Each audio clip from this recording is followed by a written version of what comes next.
Hello everyone, welcome to my channel Anurag white TET. UP TET जुलाई 2026 exam के लिए आज यहाँ पे इन्वायरमेंट की बहुत ही इंपॉर्टेंट जो टॉपिक परीक्षा में पूछे जाते हैं उन सबको यहाँ पे कवर करेंगे।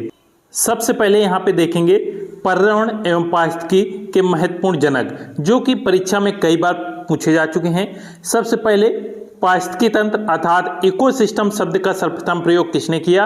तो इकोसिस्टम शब्द का सर्वप्रथम प्रयोग एजी टांसले ने 1935 ईस्वी में किया था। पारिस्थितिकी अर्थात इकोलॉजी शब्द का सर्वप्रथम प्रयोग अर्नेस्ट हैकेल ने 1869 ईस्वी में किया। गहन पारिस्थितिकी अर्थात डीप इकोलॉजी शब्द का जनक अनीस नीस हैं। याद रखें, ये तीनों परीक्षा में कई बार पूछे जा चुके हैं, तो इन्हें याद रखें। नेक्स्ट है भारतीय पारिस्थितिकी के जनक कौन है? ये है प्रोफेसर रामदेव मिश्र। बहुत ही इंपॉर्टेंट है कि भारतीय पारिस्थितिकी के जनक कौन है? प्रोफेसर रामदेव मिश्र हैं। जिस प्रकार से पारिस्थितिकी अर्थात इकोलॉजी शब्द का सर्वप्रथम प्रयोग किसने किया? तो अर्नेस्ट हैकेल ने किया था। और भारत में पारिस्थितिकी का प्रयोग सर्वप्रथम प्रोफेसर रामदेव मिश्र ने किया था। नेक्स्ट है पारिस्थितिकी के अंतर्गत किसका पारस्परिक अध्ययन किया जाता है?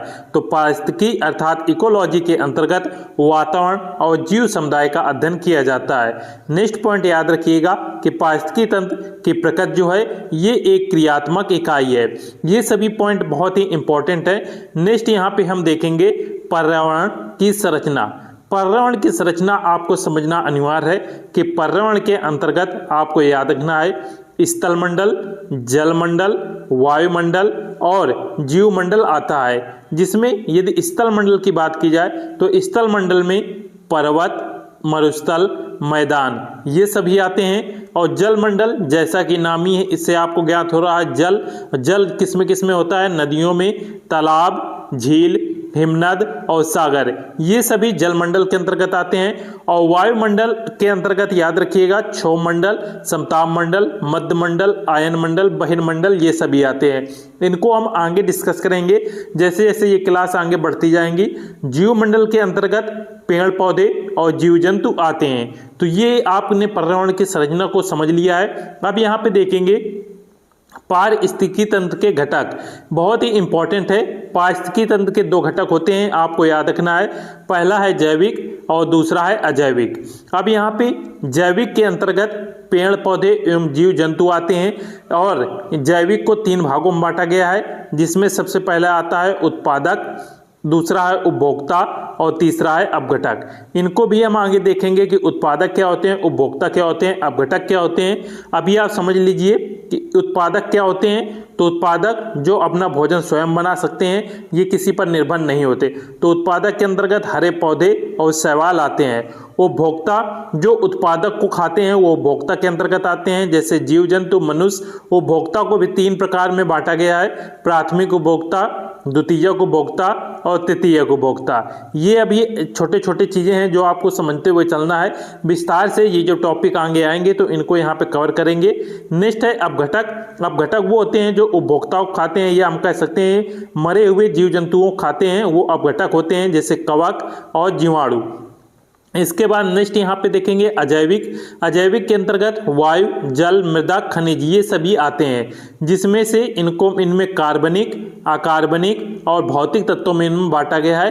कार्बनिक के अंतर्गत प्रोटीन, वसा, कार्बोहाइड्रेट, ह्यूमस और यूरिया आते हैं। अकार्बनिक के उदाहरण हो जाएंगे जैसे अकार्बनिक तत्व नाइट्रोजन, फास्फोरस, पोटेशियम, मिट्टी, चट्टान, खनिज ये सभी आएंगे। और भौतिक के अंतर्गत वायु, आर्द्रता, तापमान, प्रकाश, वायुमंडलीय दाब ये आते हैं। नेक्स्ट एक पॉइंट याद रखिएगा, बहुत बार परीक्षा में ये पूछा जा चुका है कि प्रकृति का मेहतर या सफाई कर्मी किसे कहा जाता है? तो याद रखें प्रकृति का मेहतर या सफाई कर्मी जीवाणु, कवक या अपघटकों को कहा जाता है। बहुत ही इंपॉर्टेंट है। नेक्स्ट यहाँ पे हम देखेंगे पारिस्थितिकी तंत्र का वर्गीकरण। पारिस्थितिकी तंत्र का वर्गीकरण किस प्रकार से हुआ है? यदि उत्पत्ति के आधार पर देखें तो इसमें प्राकृतिक परतंत्र और कृत्रिम परतंत्र अर्थात मानवों द्वारा निर्मित जो परतंत्र है वो कृत्रिम परतंत्र आएंगे।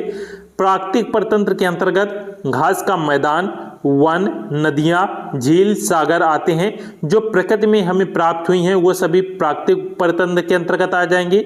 और जिन्हें मनुष्यों ने बनाया है जैसे पार्क हो गया, बगीचा, धान का खेत, कृत्रिम झील, नहर, तालाब, डैम, एक्वेरियम, ये सभी मानवों द्वारा निर्मित हैं, इसलिए ये कृत्रिम परतंत्र के अंतर्गत आ जाएंगे।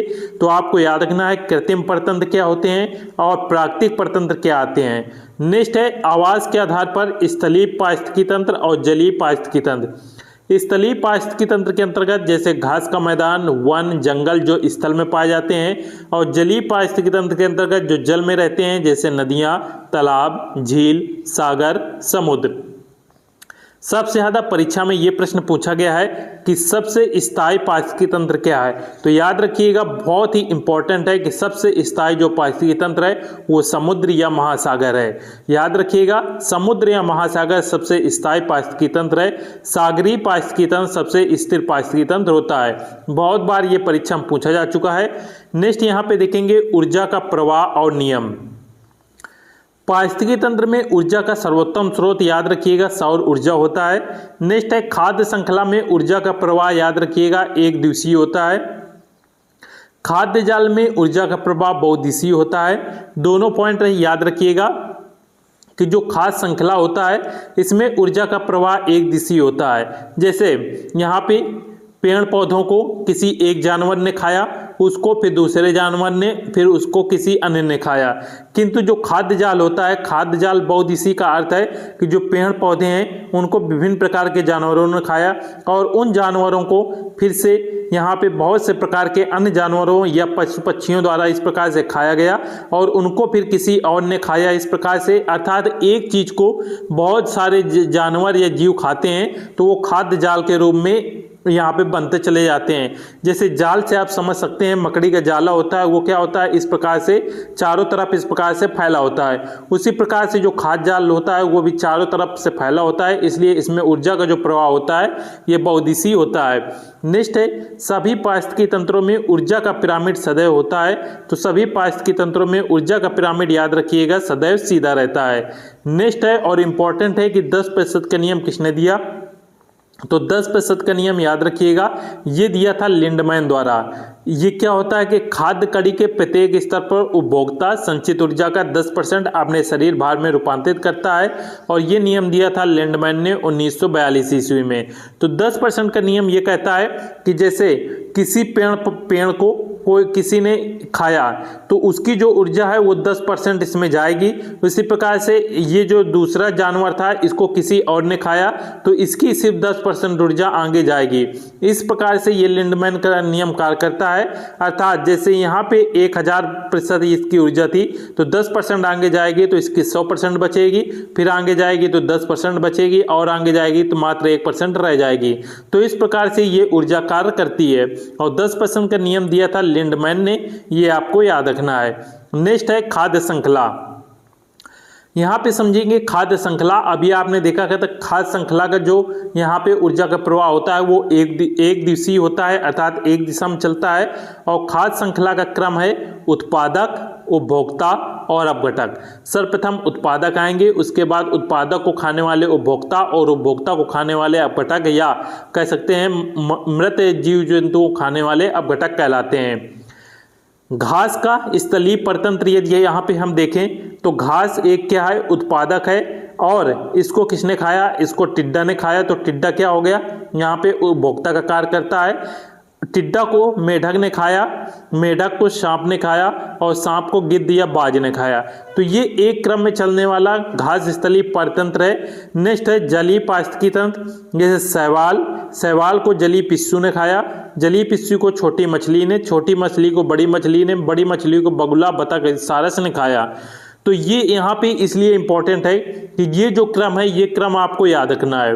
आप यहाँ पे देख सकते हैं यूपी टेट 2017 के परीक्षा में ये क्रम पूछा गया था कि इनमें से कौन सा घास स्थलीय पारिस्थितिकी तंत्र का सही क्रम है, और इनमें से ये जो ऑप्शन थे इन्हीं को आगे पीछे करके दे दिया गया था। जैसे घास के बाद मेढक, मेढक के बाद टिड्डा, फिर सांप, गिद्धबाज, या घास, टिड्डा, मेढक, सांप, गिद्धबाज। तो आपको यहाँ पे क्रम में बताना है कि इसका जो पारिस्थितिकी तंत्र है वो कौन सा क्रम है।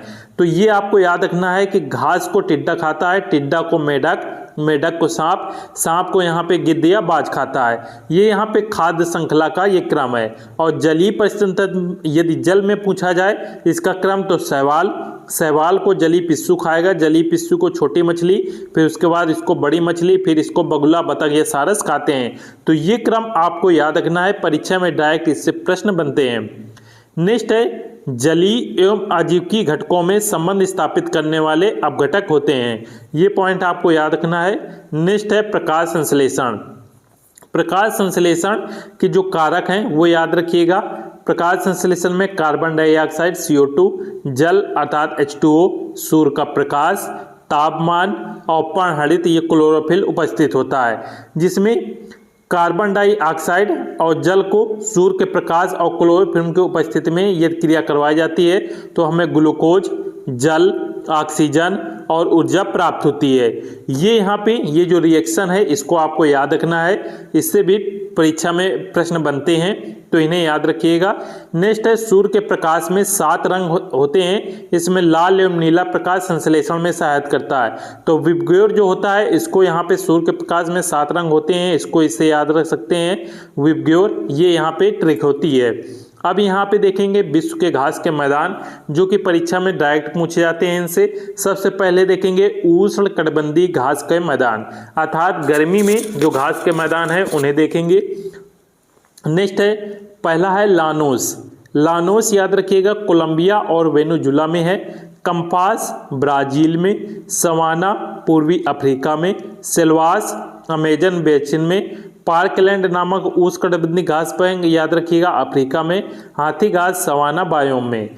नेक्स्ट है शीतोष्ण कटिबंधीय घास के मैदान, इसमें पंपास अर्जेंटीना, स्टेपीज मध्य एशिया या यूक्रेन में, या हम कह सकते हैं इसे यूरेशिया भी बोला जाता है, वेल्ड दक्षिण अफ्रीका में, पेरिज उत्तरी अमेरिका, पुछताछ Hungary, downs Australia, Canterbury New Zealand. तो ये सभी बहुत ही इंपॉर्टेंट है। इस तरफ जो लिखे हुए हैं ये आपको सभी याद रखना है, इनसे बहुत बार प्रश्न बन चुके हैं। और इनमें आपको याद रखना है लानोस, कंपास, सवाना और सेल्वास, ये 4 आप याद रखिएगा। इस तरफ के ये सभी याद रखना है और इस तरफ के ये 4 याद रखिएगा, ये इंपॉर्टेंट है। नेक्स्ट है एकमात्र महाद्वीप जहां घास परतंत्र नहीं पाया जाता, तो याद रखिएगा अंटार्कटिका है, जहां पे घास परतंत्र नहीं होता क्योंकि ये ठंडा इलाका होता है और यहाँ पे बर्फ बहुत अधिक होती है। नेक्स्ट है भारत में घास के मैदान एवं प्रवाल भित्तियाँ। सर्वप्रथम देखेंगे भारत में घास के मैदान, जिसमें से है सोनमर्ग, गुलमर्ग जो कि जम्मू कश्मीर में है, बुग्याल याद रखिएगा उत्तराखंड में है, उर्मिल कर्नाटक में, 16 घास के मैदान महाराष्ट्र पश्चिमी घाट में है, बन्नी घास गुजरात कच्छ में है। 16 जो है ये परीक्षा में पूछा जा चुका है, यूपीटेट 2018 में आया था, आप यहाँ पे देख सकते हैं। तो ये घास के मैदान आप याद रखिएगा, इनमें से कोई भी आ सकता है। नेक्स्ट है भारत के प्रवाल भित्ति क्षेत्र, जिसमें से है अंडमान एवं निकोबार द्वीप समूह, कच्छ की खाड़ी, मन्नार की खाड़ी, पाक खाड़ी, लक्षद्वीप, विजय दुर्ग जो कि महाराष्ट्र में है, नटरानी द्वीप ये कर्नाटक में है। इसके बाद यहाँ पे देखेंगे महत्वपूर्ण पुस्तकें, सिद्धांत और तत्व। ओरिजिन ऑफ स्पीच के लेखक याद रखिएगा चार्ल्स डार्विन है, और ये बहुत बार पूछा गया है कि ओरिजिन ऑफ स्पीसीज के यहाँ पे लेखक कौन है। बहुत ही इंपॉर्टेंट है, इसको हाईलाइट कर लीजिएगा और याद अच्छे तरीके से कर लीजिएगा। नेक्स्ट है फिलॉसफी जूलॉजिकल के लेखक कौन है, तो फिलॉसफी जूलॉजिकल के लेखक लैमार्क हैं। नेक्स्ट है लैमार्कवाद का सिद्धांत लैमार्क ने दिया था, डार्विनवाद का सिद्धांत चार्ल्स डार्विन ने दिया था, और उत्परिवर्तनवाद का सिद्धांत ह्यूगो डी ब्राइज द्वारा दिया गया था। तो ये तीनों इंपॉर्टेंट है, इन्हें याद रखिएगा, और ये दोनों पुस्तकें भी आपको याद रखना है। नेक्स्ट है पारिस्थितिकी तंत्र का आतंकवादी वृक्ष किसे कहते हैं, तो पारिस्थितिकी तंत्र का यहाँ पे दुश्मन या आतंकवादी वृक्ष याद रखिएगा सफेदा अर्थात यूकेलिप्टिस पेड़ को कहते हैं। कभी कभी परीक्षा में यूकेलिप्टिस आता है, कभी कभी सफेदा लिखा होता है, तो दोनों आपको याद रखना है कि यूकेलिप्टिस को ही सफेदा कहते हैं। किसान का मित्र किसे कहा जाता है, तो किसान का मित्र याद रखिएगा केंचुआ और सांप को कहा जाता है। नेक्स्ट है पारिस्थितिकी तंत्र का मित्र किसे कहते हैं, तो पारिस्थितिकी तंत्र के जो मित्र हैं वो है नीम, पीपल, बरगद और तुलसी। नेक्स्ट है जलीय चक्र का नियंत्रित करते हैं, तो वन जो होते हैं ये वन जलीय चक्र को नियंत्रित करते हैं। सभी पॉइंट आप देख सकते हैं परीक्षा में पूछे जा चुके हैं। Origin of species Charles Darwin की पुस्तक, पारिस्थितिकी तंत्र का आतंकवादी वृक्ष सफेदा या यूकेलिप्टिस है, किसानों का मित्र केचुआ या सांप को कहते हैं, जलीय चक्र को नियंत्रित वन करते हैं। बहुत ही इंपॉर्टेंट ये सारे पॉइंट हैं। यहाँ पे देखेंगे पिरामिड और विशिष्ट जीव। सर्वप्रथम याद रखिएगा एक वृक्ष का पारिस्थितिकी तंत्र में संख्या का पिरामिड याद रखिएगा उल्टा होता है। वृक्ष का जो पारिस्थितिकी तंत्र में संख्या का पिरामिड होता है ये उल्टा बनता है, और एक तालाब के पारिस्थितिकी तंत्र का जीवभार पिरामिड कैसा बनेगा तो याद रखिएगा ये भी उल्टा बनता है। नेक्स्ट है खाद्य श्रृंखला में नेपथनीज अर्थात कीट बच्ची पौधों का स्तर क्या होता है, तो जो नेपथनीज होते हैं ये आपको याद रखना है कि ये कैसे पौधे होते हैं, ये कीट बच्ची पौधे होते हैं, और इनका जो खाद्य श्रृंखला में स्तर होता है ये उत्पादक एवं द्वितीय उपभोक्ता दोनों होते हैं। नेक्स्ट है जो जंतु दूसरे जंतुओं का शिकार करके अपना भोजन प्राप्त करते हैं उन्हें परभक्षी या प्रीडेटर्स कहते हैं। जो दूसरे जंतुओं का शिकार करके अपना भोजन प्राप्त करते हैं उन्हें परभक्षी या प्रीडेटर्स कहते हैं। नेक्स्ट है कुछ जंतु शाकाहारी एवं मांसाहारी दोनों होते हैं तो उन्हें हम सर्वभक्षी कहते हैं। नेक्स्ट है परपोषी गुण सभी उपभोक्ताओं में पाया जाता है। ये कुछ पॉइंट हैं जो आप ये ध्यान रखिएगा। नेक्स्ट है पारिस्थितिकी तंत्र से रिलेटेड कुछ पॉइंट हैं कि जलमंडल में पृथ्वी का सबसे बड़ा जो पारिस्थितिकी तंत्र है वो याद रखिएगा। जलमंडल याद रखिएगा, जलमंडल पृथ्वी का सबसे बड़ा पारिस्थितिकी तंत्र होता है। नेक्स्ट है स्थल मंडल पर पाया जाने वाला सबसे बड़ा याद रखिएगा जंगल होता है, और सबसे बड़ा कृत्रिम पारिस्थितिकी तंत्र धान का खेत है। तो तीनों पॉइंट याद रखिएगा कि पृथ्वी का सबसे बड़ा पारिस्थितिकी तंत्र क्या होता है, जलमंडल। जलमंडल ऑप्शन में नहीं आएगा तो आपसे महासागर ऑप्शन में आएगा। यदि महासागर भी नहीं आता तो याद रखिएगा फिर यहाँ पे समुद्र आता है। तो पृथ्वी का सबसे बड़ा पारिस्थितिकी तंत्र जलमंडल, महासागर या समुद्र में कोई भी ऑप्शन में आ सकता है। नेक्स्ट है यदि स्थल मंडल पर बात किया जाए पारिस्थितिकी तंत्र पर पाया जाने वाला सबसे बड़ा तंत्र तो याद रखिएगा जंगल है, और सबसे बड़ा कृत्रिम पारिस्थितिकी तंत्र तो वो धान का खेत है। नेक्स्ट है सबसे छोटा पारिस्थितिकी तंत्र तो याद रखिएगा एक्वेरियम होता है, सबसे छोटा पारिस्थितिकी तंत्र एक्वेरियम है। नेक्स्ट है विश्व में सबसे विक्षुब्ध पारिस्थितिकी तंत्र कौन है, तो ये है पर्णपाती वन होते हैं। और वन परतंत्र आपको याद रखना है, वन परतंत्र के अंतर्गत विश्वती वन, मानसूनी वन, शीतोष्ण वन, टैगा वन आते हैं, और टुंडा पारतंत्र के अंतर्गत उत्तरी अमेरिका के ग्रीनलैंड, यूरोप और रूस ये सभी आते हैं। नेक्स्ट यहाँ पे देखेंगे कुछ पॉइंट। किसी पारतंत्र में रासायनिक तत्वों का चक्रण याद रखिएगा जैव भू रासायनिक चक्र कहलाता है। नेक्स्ट है पारिस्थितिकी तंत्र में तंत्रों के चक्रण को जैव भू रासायनिक चक्र कहते हैं। दो भिन्न पारिस्थितिकी तंत्र के मध्य संक्रमण मंडल को इकोलाइन कहते हैं। चैपरेल नामक झाड़ियां याद रखिएगा कैलिफोर्निया में पाई जाती हैं। शीत प्रधान प्रदेशों में मकान के छत याद रखिएगा अधिक ढलुआदार या ढलानदार होते हैं। नेक्स्ट है एक संतुलन पारिस्थितिकी तंत्र में जीवों में संख्या याद रखिएगा स्थिर होती है। तो आज की क्लास में हमने बहुत ही इंपॉर्टेंट जो कि प्रीवियस ईयर पेपर में आपके पूछे गए प्रश्न थे और उनसे रिलेटेड जो भी प्रश्न पूछे जा सकते हैं उनको हमने एक शॉर्ट नोट के माध्यम से यहाँ पे कवर कर लिया है। सभी छात्र वीडियो को लाइक जरूर कर दीजिएगा और चैनल को सब्सक्राइब जरूर कर लीजिएगा, जिससे यूपी टेट की तैयारी आपकी बेहतर रूप से हो सके। मिलते हैं नेक्स्ट क्लास में। जय हिंद।